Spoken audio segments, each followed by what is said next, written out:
perlu kita sampaikan kepada panjenengan sekalian terkait dengan profil Desa Ngerco, bahwa di Desa Ngerco ini terdiri dari 5 kadus. Kadus 1 Gapeng, kadus 2 Jelumbang, kadus 3 Sidowayah, kadus 4 Kelampok, kadus 5 Candi. Dari kelima kadus ini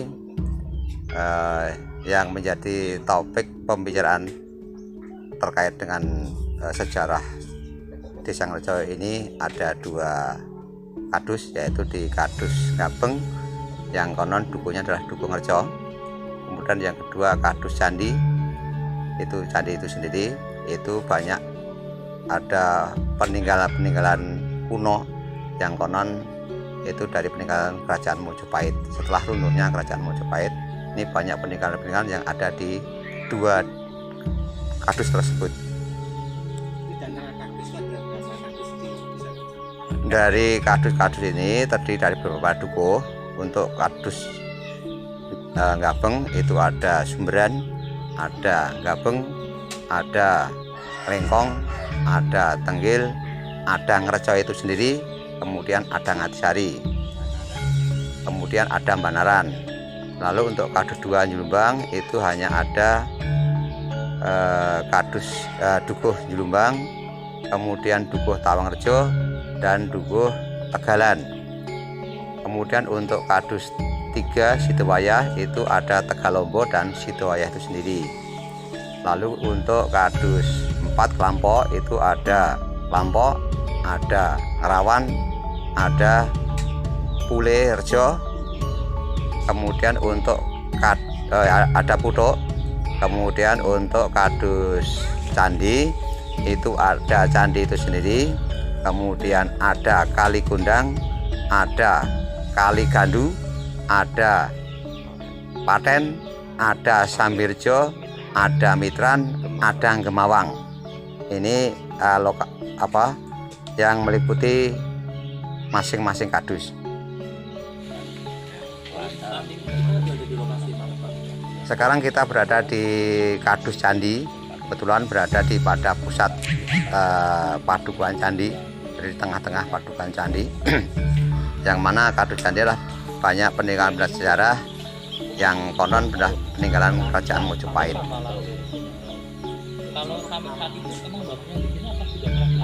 Yang punya rumah sini Pak almarhum Pak Narso. Pada penjenengan sekalian, terkait dengan kami menunjuk salah seorang warga kami untuk kita wawancari, karena Mas Bowo ini adalah satu-satunya orang yang masih sebagai pelaku atau yang melihat keadaan candi yang berada di Dukuh Candi ini sendiri, yang konon nanti bisa diceritakan oleh Mas Bowo itu sendiri, biar jelas tidak ada kesimpang siuran antara satu dengan yang lain. Nambahi apa yang disampaikan oleh Bapak Kepala Desa atau Pak Lurah, memang benar untuk wilayah Candi memang banyak peninggalan sejarah yang konon katanya itu memang runtuhnya Majapahit, dan di sini banyak pelarian ataupun empu yang lari sampai ke Dukuh Candi sini. Dan di sini dulu empunya itu juga membuat pusaka di sini juga membuat pusaka yang wujudnya keris ataupun senjata zaman dulu memang itu disuplai untuk kerajaan Majapahit.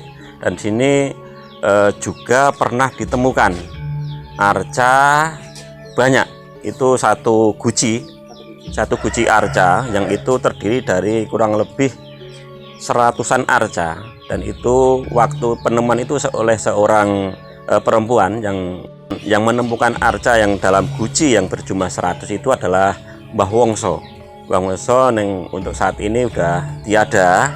Dan di arca itu ada salah satu arca yang dari 100 arca ada satu arca emas yang katanya itu seperti dalam pewayangan, ya, ada ratu, ada patih, ada raja, dan situ yang berwujud emas itu patihnya.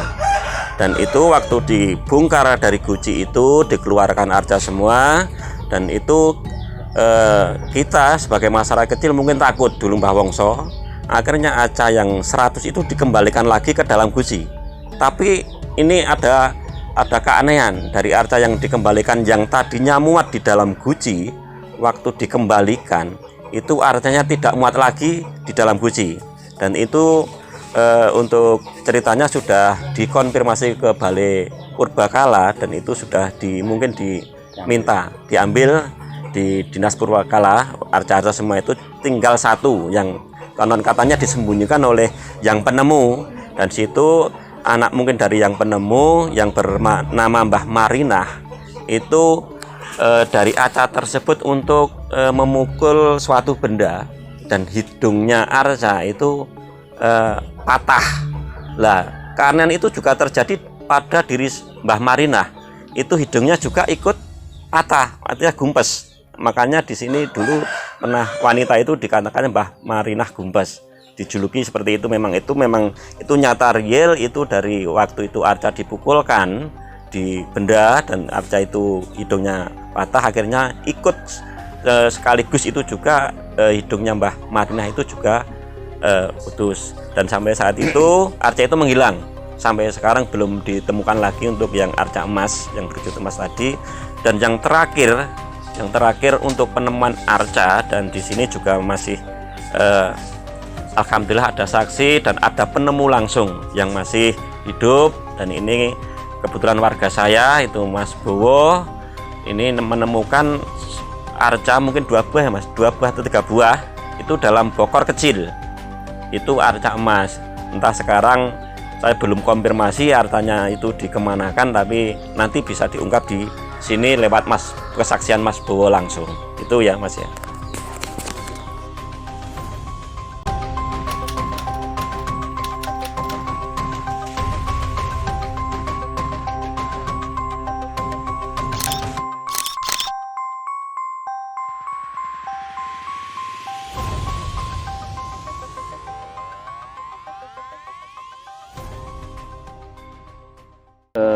Alhamdulillah di sini kami melanjutkan cerita yang dari Bapak Lurah dan cerita dari saya tadi. Memang ada saksi yang saya katakan dari tadi bahwa ada penemu terakhir untuk peninggalan-peninggalan yang berwujud arca dalam bokor yang berjumlah 2. Ini tadi saya sebutkan Mas Bowo, dan ini kebetulan orangnya saya hadirkan di sini, dan ini biar itu terus terang dalam cerita, tidak ada yang di-cut atau tutupi.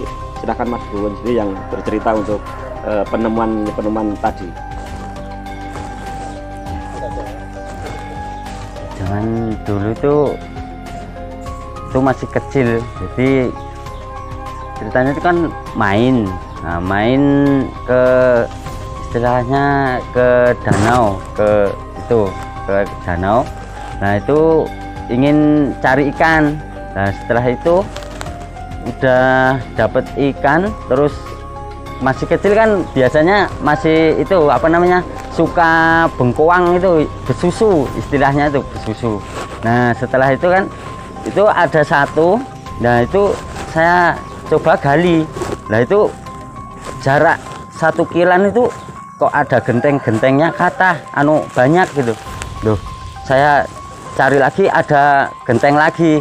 Nah saya congkel lagi, ada sejenis ya kayak kendi tapi udah pecah-pecah. Nah atasnya itu ada sejenis arca tapi bentuknya itu seperti anak kecil, tapi ukirannya seperti wajah. Terus cuman setengah badan, di bawahnya itu ada bunderan bulat ke dalam. Nah itu saya lihat itu seperti ada kebiru-biruan, itu entah apa. Tapi setelah itu saya ambil itu udah sempet saya buang lagi. Nah saya buang, tapi nyampe setengah perjalanan saya kembali lagi aku ambil lagi. Nah saya bawa pulang. Nah setelah saya bawa pulang itu aku perlihatkan kepada ayahku. Nah setelah itu ayah juga itu ini dari danau, nggak dari sana dapat kayak gini, saya gitu. Nah terus ayah bilang, lah itu mau diapain? ya disimpan, siapa tahu emas, nah, gitu. Terus setelah itu saya simpen. Nah, setelah saya simpen itu malamnya itu seperti mimpi, tapi mimpinya itu seperti ketemu orang tua, tapi pakai apa, tudung, apa itu namanya yang, nah itu. Nah itu udah 3 malam itu berturut-turut ngipi terus. Nah setelah itu saya taruh di bawah kasur. Bawah kasur itu 2 hari kalau nggak salah lah, 2 hari saya ambil lagi. Sepertinya kok kayak gimana tuh tempat tidur dikasih kayak gini, kayak dapatnya itu dari mana, takutnya ntar ada apa-apa. Lah saya pindah, saya taruh di depan, saya masukin ke dalam lemari, saya tutup, ada kecil kotak. Nah setelah itu sudah 4 hari nyampe 5 hari itu ada. Lah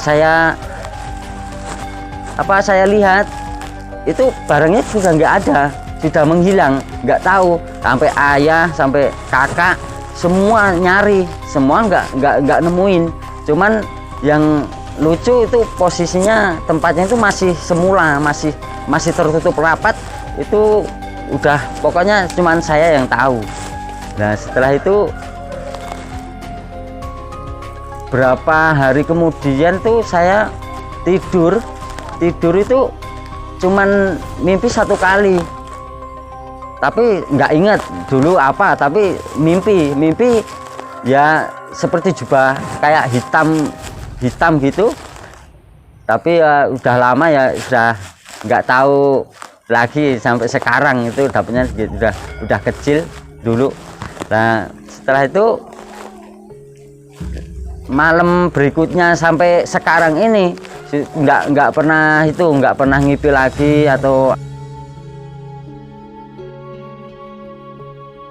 ya. Kalau menurut urutannya ya, dari dulu itu memang begitu, turut gitu ya.